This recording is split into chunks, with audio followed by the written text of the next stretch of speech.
c'entra niente certamente con quello che è successo, entra nei giochi per la parte amministrativa come sempre succede nelle organizzazioni delle manifestazioni bibbione. All'indomani del blitz dell'antimafia e delle fiamme gialle triestine contro la camorra a Bibbione, che ha portato a 9 arresti, tra cui il presidente di Ascom Bibbione ed ex vice sindaco di San Michele al Tagliamento Giuseppe Morsanuto, il primo cittadino chiarisce la posizione del comune nella vicenda, soprattutto in merito all'organizzazione di eventi e sagre dove la camorra ha messo le mani. Una manifestazione a Bibbione nasce come questa fiera di interesse locale se l'amministrazione ritiene di darne il patrocinio.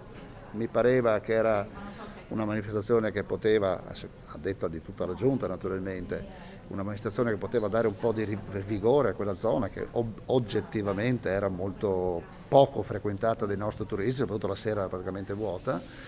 Così come Lido dei Pini, così come Pineda, abbiamo ritenuto di accogliere questa istanza di questa associazione Pro Lido del Sole per cercare di ravvivare un po' la vacanza dei nostri ospiti.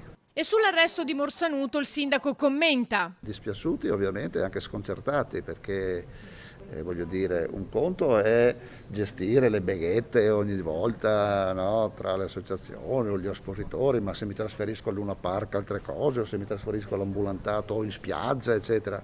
Un conto è avere sentore di una cosa di questo genere, cosa che non era assolutamente nei nostri pensieri. Presente anche l'assessore al commercio che, intercettata telefonicamente, dopo essere stata avvicinata dal capo degli ambulanti campani che voleva comandare sulle sagre, si era sfogata col comandante della polizia locale dicendo: qui non siamo mica a Scampia. Ho ricevuto questa telefonata dopo essere stata fermata da un altro soggetto al mercato, ho ricevuto questa chiamata da un numero che non conoscevo, ho risposto, dove mi è stato detto che il giovedì prima, nonostante la nostra delibera, erano presenti degli operatori del commercio.